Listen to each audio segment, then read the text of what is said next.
The grand chamber of the consortium of spires hummed not with sound, but with the resonant light of 1,000 anxieties. Here, on the apex world of Luminia, where architecture was sculpted from pure energy and politics, was a symphony of precisely modulated psychic frequencies. Silence was the most profound expression of disquiet. High Arbiter Thalion stood upon the central dais, his crystalline form a pillar of pale sapphire, yet he felt the fractures of uncertainty spiderwebbing through the collective consciousness of his people. Before him, suspended in the chamber's core, a swirling nebula of data points coalesced into a single, agonizing symbol, a sphere of turbulent, chaotic blue and white. It was the icon they had assigned to the species known as humanity. For generations, the consortium had observed them, a peripheral curiosity that had grown into a gnawing concern, and now, a palpable threat to the great concordance that had bound the elder races in harmonious order for millennia. The light from the vaulted ceiling, a captured star fragment, cast long, wavering shadows that seemed to mock the rigid perfection of Luminian society. Thalion allowed the psychic emanations of the assembled arbiters to wash over him. He felt the cold, sharp certainty of grand strategist Kalen, whose mind was a matrix of tactical probabilities and threat assessments. He felt the deep, swirling curiosity of Loremaster Vela, her thoughts a library of historical precedents and philosophical inquiries. And he felt the fear from the others, a low, discordant thrum that threatened the very fabric of their carefully maintained harmony. The humans were an anomaly, a species that had burst forth from their solitary star system with a velocity and an apparent recklessness that defied every known model of civilizational development. Their technology was a jarring cacophony of brute force principles, controlled explosions for propulsion, solid projectiles accelerated to impossible speeds, and crude, inefficient fusion reactions that bled radiation into the void. It was effective, undeniably, but it was ugly. It lacked the elegance, the silent perfection of the Luminians' own resonance-based engineering, which bent spacetime with the grace of a plucked string. They continue to expand, Kalen's thoughts projected into the chamber, sharp and precise as a shard of glass. His physical form, a jagged construct of deep crimson crystal, seemed to radiate impatience. Their colonization wave now touches the edge of the veiled nebula, a region we have long held as a fallow sanctuary. They do not ask. They do not negotiate. They simply arrive, their loud, chaotic ships scarring the void with their primitive drives, and they build. A murmur of agreement rippled through the assembled minds. The humans were dissonant. Their radio transmissions were a chaotic storm of competing signals, art, commerce, argument, and incomprehensible noise, all layered upon one another without structure or discipline. To the Luminians, whose communication was a shared stream of pure intent, it was the sound of madness. Their social structures seemed equally fractured, a collection of competing tribes and ideologies that somehow cohered into a functioning, expansionist whole.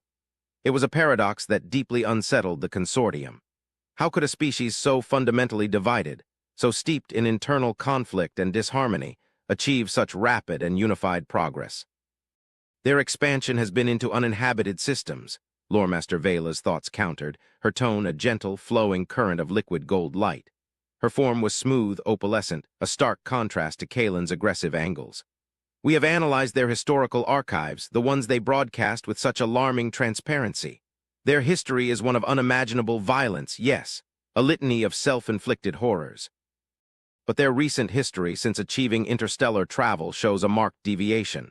They have encountered lesser species on a handful of occasions. In every instance they have withdrawn, cordoned off the systems, and declared them protected sanctuaries. They have not conquered, they have not enslaved, they have observed. Kalen's projection sharpened. A deceptive tactic, a pause to assess weakness. They are a predator species, Vela. Their biology is rooted in consumption and competition. Their minds are isolated, each one a fortress of private, unknowable thoughts. How can we trust a species that does not even trust itself? Their entire existence is a monument to discord.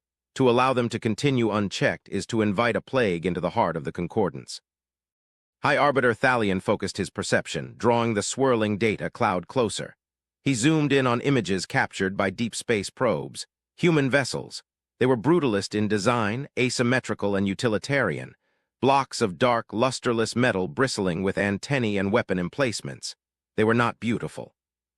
They were not works of art, like the crystalline fleet symphonies of the Luminians. They were tools, tools of conquest, Kalen argued, tools of exploration, Vela countered. But tools for what ultimate purpose? This was the question that haunted Thalion's long, meditative cycles. He had studied their art, their philosophy. It was filled with a profound and terrifying melancholy, a fixation on mortality and individuality that the collective, near-immortal Luminians could barely comprehend. They celebrated heroes who stood alone. They told stories of defiant last stands. Their entire culture seemed to be an ode to the nobility of the single, struggling consciousness against an overwhelming universe. It was an idea so alien, so contrary to the harmony of the concordance, that it felt like a blasphemy. Their potential for violence is undeniable, Thalion finally projected, his thoughts resonating with the authority of his station. The chamber fell into a deeper, more attentive silence. Their ships are armed with technologies capable of fracturing continents. Their energy signatures speak of contained forces that could destabilize a star. Yet they have not used these weapons against another sentient species. We are faced with a contradiction, a species with the temperament of a storm, yet the restraint of a meditating monk. This inconsistency is the core of the danger. We cannot predict them, and what we cannot predict, we cannot trust. Then we must force clarity, Kalen pressed, his crimson light flaring. We must demonstrate the scale of the concordance. We must show them what true unified power looks like. A diplomatic mission backed by the full might of the Grand Fleet. We will meet them at a designated point in neutral territory. We will demand they halt their expansion and submit to the oversight of the consortium. Their chaotic nature will either bend to overwhelming order, or it will break. Either outcome is preferable to this corrosive uncertainty. Vela's essence seemed to dim with sorrow. To arrive with a fleet is not a diplomatic overture, strategist. It is a threat. It is an ultimatum. You say their history is violent. Do you not think they would recognize the posture of a predator? You may provoke the very storm you fear. If a storm is all they are, it is better to face it now, while we have the advantage of position and technology, than to wait until their chaotic growth infects a dozen more sectors, Kalen retorted. Our harmony is our strength. Let us show them what it means to face a truly single will. Thalion considered the options. For cycles, they had debated, analyzed, and watched, but observation had reached its limit. The human wave was now lapping at the shores of established consortium space. An interaction was inevitable. The only question was on whose terms it would occur. Kalen's logic, though aggressive, was sound from a strategic perspective. The greatest danger humanity posed was their unpredictability. An overwhelming show of force was designed to limit their options, to funnel their chaotic nature down a single, predictable channel: submission or defiance. It was a crude approach, devoid of the nuance the Luminians prided themselves on, but humanity was a crude subject. With a heavy sense of finality, Thalion gave his assent. We will proceed as the grand strategist suggests. Assemble the fleet, a vessel for every star in our home cluster. We will send a message to the humans, designating the Cygnus X1 system as a meeting point. We will give them one of their lunar cycles to appear. We will go there not to make war, but to demonstrate the consequence of war. We will show them the futility of discord. We will show them the power of the concordance. His decision settled over the chamber, a weight of cold, hard light. There was no joy in it, no triumphant pride, only the grim necessity of a surgeon preparing to excise a potential tumor. As the arbiters dissipated, their forms dissolving back into the energy streams of the spire, Thalion remained. He looked once more at the turbulent icon of Earth, a vortex of blues and whites. He felt a profound sense of pity for this strange, lonely species, trapped in their individual shells, screaming their chaotic songs into the void. They were about to come face to face with an order vast beyond their comprehension. He hoped for their sake that they would have the wisdom to bow before it. He feared for all their sakes that they would not. The symphony of the galaxy had played for eons in perfect harmony. Now a single, jarring note had been introduced. And he, the conductor, was being forced to silence it. The journey to the Cygnus X1 system was a display of power so profound it was almost indistinguishable from a force of nature. A fleet of Luminians' vessels, uncountable to the human eye, moved through the void. They did not burn fuel or tear through spacetime with brute force. They resonated, each ship a masterpiece. As of crystalline engineering that resembled a cathedral sculpted from starlight, adjusted its own universal frequency, creating a localized wave of spacetime that carried it forward in perfect, silent unison. The fleet was a chord, a single harmonious note of intent traveling through the cosmos. To witness it was to witness the physical manifestation of the concordance. It was order made manifest, a statement of power so absolute that the act of wielding a weapon seemed a vulgar afterthought. The fleet itself was the message. Grand Strategist Kalen stood on the command bridge of his flagship, the unassailable Harmony. The bridge was not a room of consoles and screens, but an open platform of crystal suspended in a sphere of pure perception. He could see the fleet around him, not as individual ships, but as a single glorious pattern of light, a constellation of their own making. He could feel the unwavering resolve of every captain, every crew member, their minds linked in the shared purpose of the mission.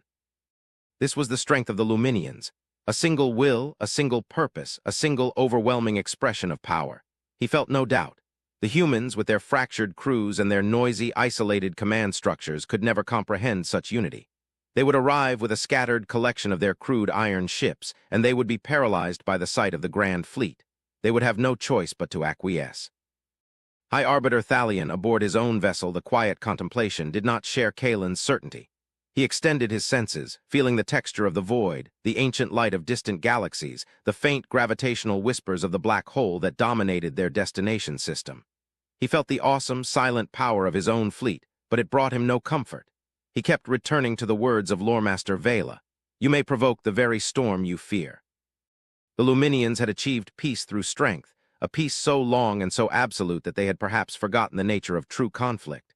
Their wars had been fought eons ago, against species much like themselves, who understood the language of overwhelming force.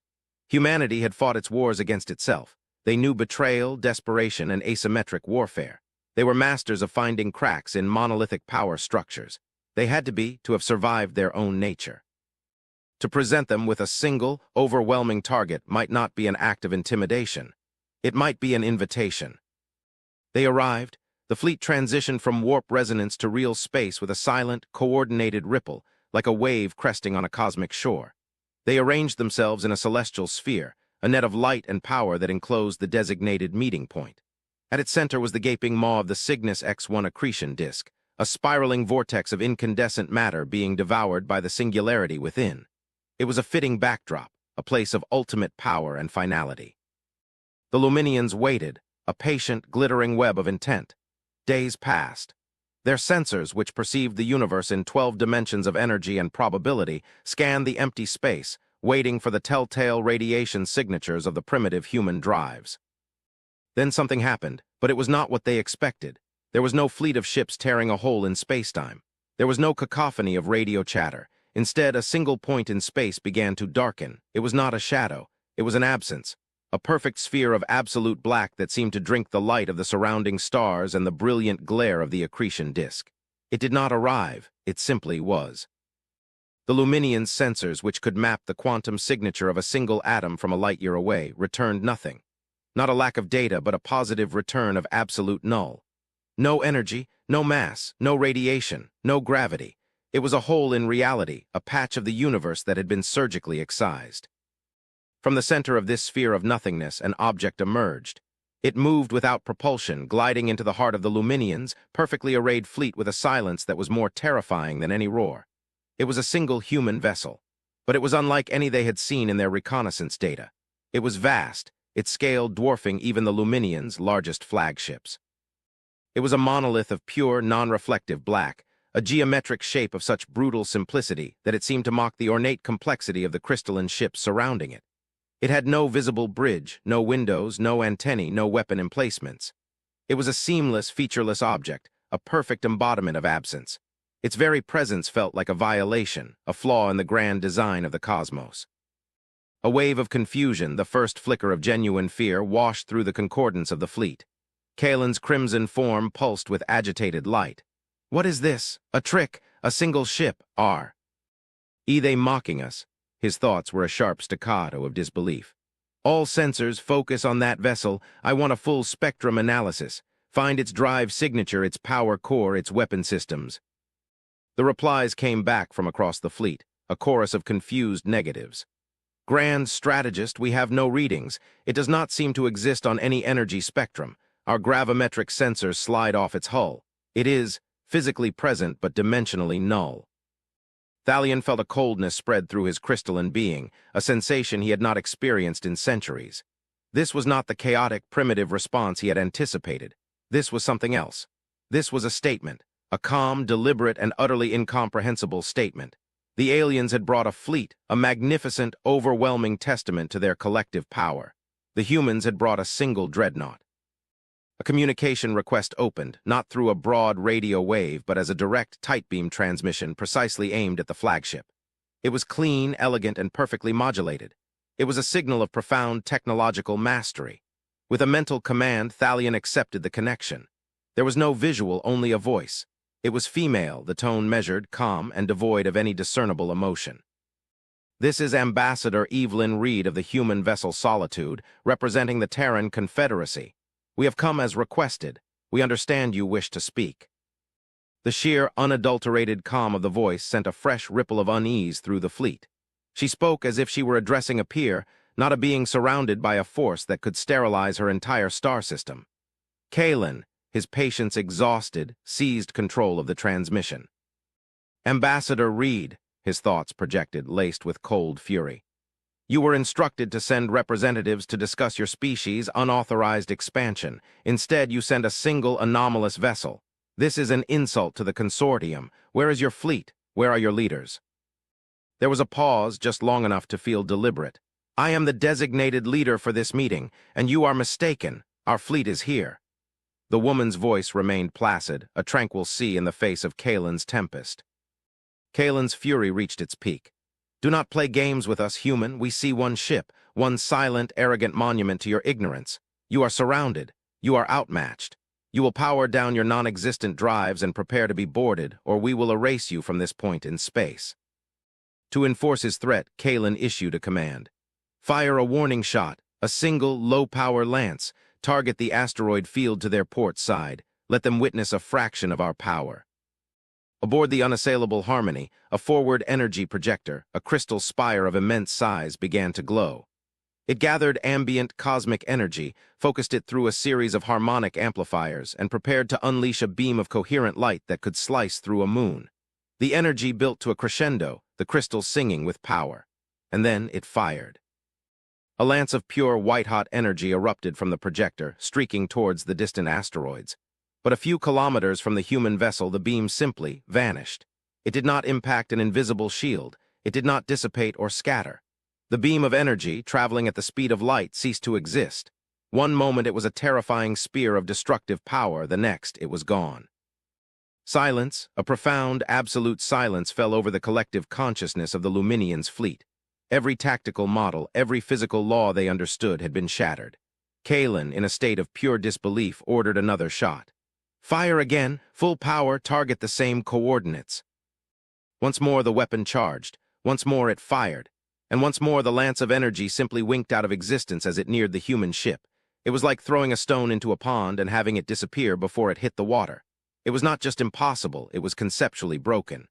Panic, a true, discordant, and terrifying panic, began to flood the concordance. Their strength, their technology, their entire understanding of the universe was meaningless. It was then that Ambassador Reed spoke again. Her voice was still calm, but Thalion could now detect a new quality in it.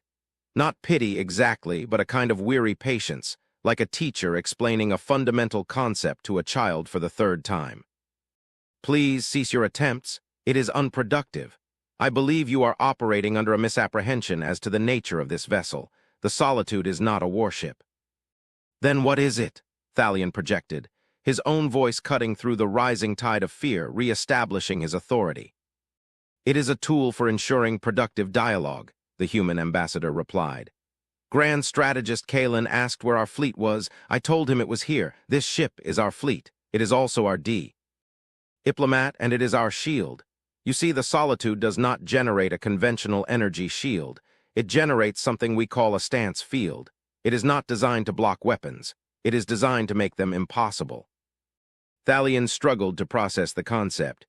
Impossible? Physics does not permit the impossible.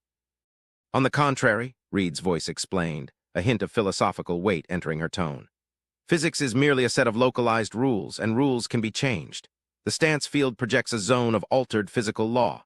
Within this field, the quantum thresholds required for rapid, high-energy state changes, such as a weapon discharging, a warhead detonating, or a fusion reaction reaching critical, are elevated to a near-infinite level.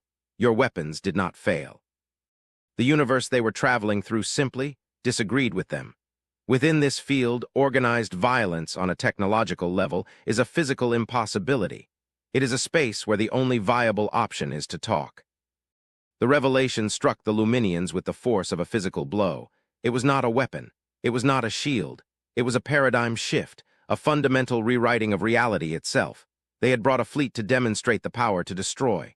The humans had brought a single ship that demonstrated the power to forbid destruction. The sheer philosophical depth of such a technology was staggering. A species that had suffered so much from violence had not sought to create the ultimate weapon, but the ultimate nullification of weapons. Their chaotic, brutal history had not led them to become the ultimate warriors. It had led them to become the ultimate pacifists, armed with a power far beyond the comprehension of the ordered, harmonious Luminians. Kalen was silent.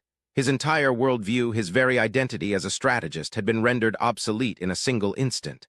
How do you wage war against a foe who can turn off the concept of war itself?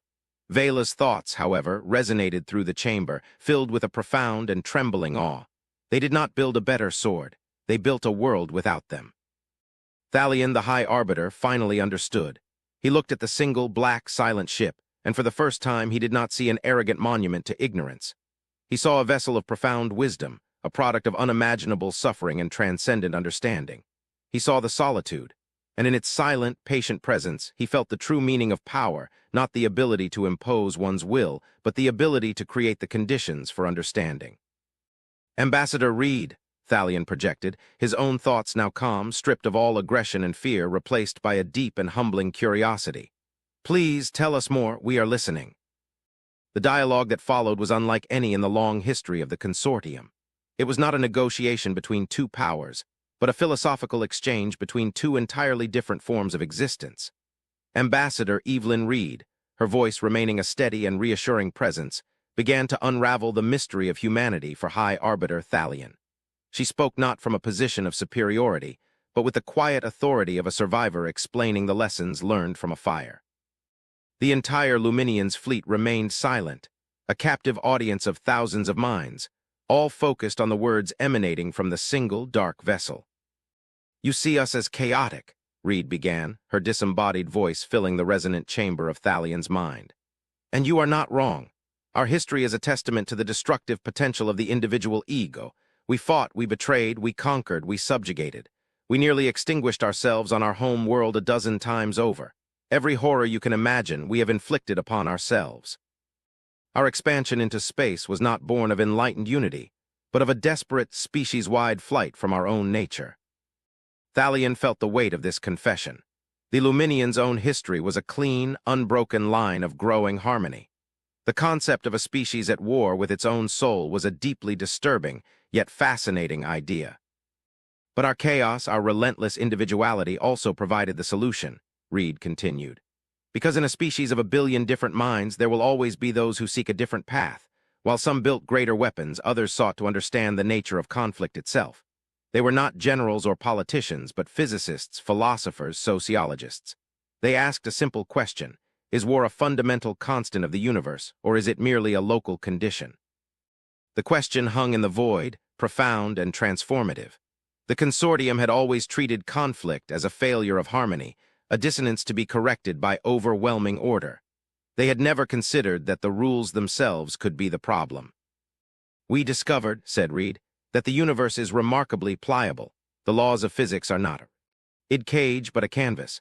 We learned to alter the constants on a quantum level, not with brute force, but through precise, resonant frequencies. The Solitude and its sister ships are the culmination of that research.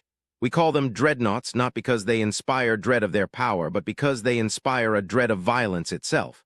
They are not weapons, they are sanctuaries, mobile pockets of enforced peace. Thalion contemplated the implications. Humanity had not conquered their violent urges. They had engineered a reality where those urges were impotent. It was an act of supreme self-control, a technological penance for the sins of their ancestors. Their brutalist, ugly ships were not a reflection of their current state, but a constant, grim reminder of the past they had worked so hard to transcend. Your expansion, Thalion projected, his curiosity overriding all other concerns. You push into uninhabited systems, you build with such speed. Why? What is the purpose of this relentless drive?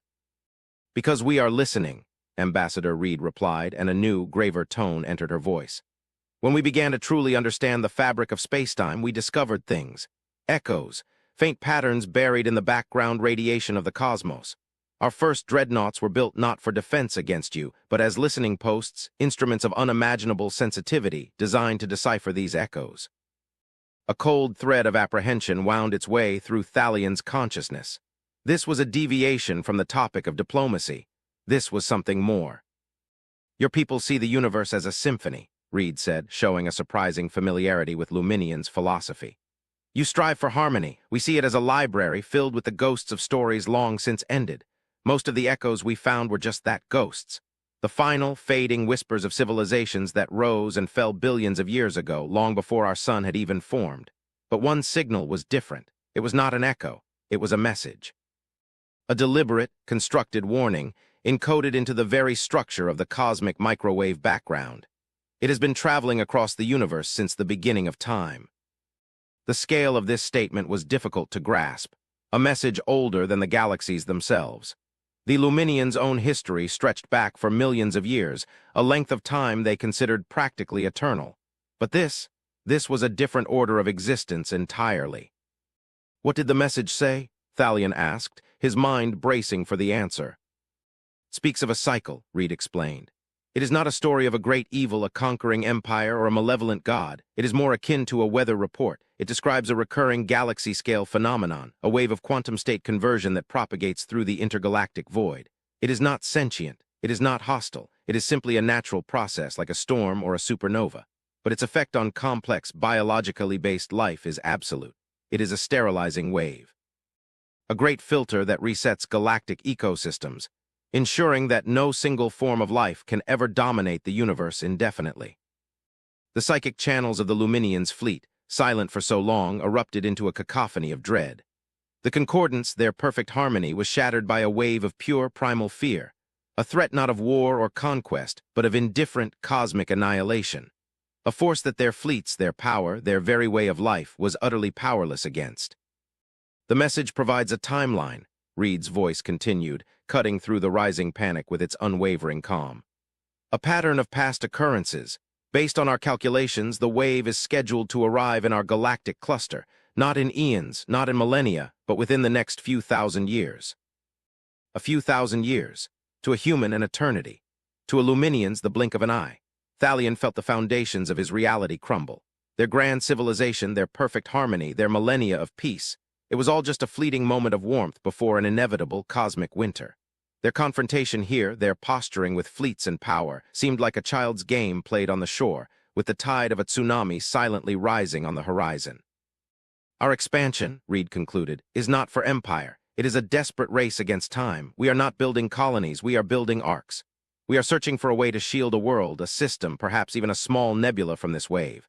We are collecting knowledge, resources, and allies. We came here today to this meeting hoping not to intimidate but to find partners. We knew you would see us as a threat. It is the logical assumption. So we brought the solitude, to ensure that the initial, fearful reaction did not lead to a conflict that neither of us could afford. The full, breathtaking truth settled upon Thalian. Humanity was not a plague. They were the watchmen on the wall, the first to see the coming storm. Their chaotic energy, their frantic expansion, was the desperate scramble of a species that knew the terrible secret of the universe. They were not arrogant. They were terrified. And in their terror, they had achieved a level of wisdom and technological prowess that made the consortium's power seem like a fragile bauble. He looked out from his vessel at the thousands of glittering ships of the Grand Fleet, and then at the single, black dreadnought hanging silently in the void. One was a symbol of dominion over others. The other was a symbol of a struggle against existence itself. He knew, with a certainty that resonated through the very core of his being, which one represented the future. Grand Strategist Kalen, Thalian projected, his voice now imbued with a new, unshakable purpose. Order the fleet to stand down, change our formation. We are no longer here to intimidate. We are here to assist. A long moment of silence passed before Kalen responded. The crimson light of his being was subdued, the sharp edges of his certainty blunted. As you command, High Arbiter. The words were simple, but they carried the weight of a surrendered empire and the birth of a new age. Across the void, the magnificent crystalline ships of the Luminians' fleet began to move. Their perfect spherical formation, designed for intimidation and attack, broke apart. Slowly, gracefully, they reformed, turning their bows away from the solitude. They moved to flank the human vessel, their elegant spires and glowing hulls creating a new pattern. It was no longer a cage. It was an honor guard. Ambassador Reed's voice came one last time, and for the first time, Thalion could hear the faintest trace of something other than calm professionalism. It was the sound of relief, the sound of hope. "Thank you, High Arbiter Thalion. The work ahead is considerable." Thalion turned his perception outward, past his fleet, past the solitary human ship, and into the fathomless dark of the intergalactic void. The universe no longer seemed like a beautiful, harmonious symphony. It felt vast, ancient, and terrifyingly indifferent. He saw the faint, ghostly light of Andromeda and the other galaxies of their local group, and he no longer saw them as neighbors, but as islands in a great, dark ocean, soon to be swept by an unimaginable tide. The age of the consortium, the age of empires and fleets and territorial disputes was over. It had ended here, in the silent glare of a black hole, with the arrival of a single, unassuming human ship. Humanity, the chaotic, unpredictable anomaly, had not come to bring war or dissonance. They had come bearing a terrible truth, and in doing so had brought the first, fragile note of a new kind of harmony, the harmony of survival. The future would not be a struggle for power between species, but a unified struggle of all life against the silent, uncaring dark. And as Thalion gazed upon the solitude, now nestled in the heart of his own fleet, he knew that the lonely, frightened, and profoundly wise humans would be the ones to lead the way. The symphony was not over. It was just beginning its most terrifying and magnificent movement.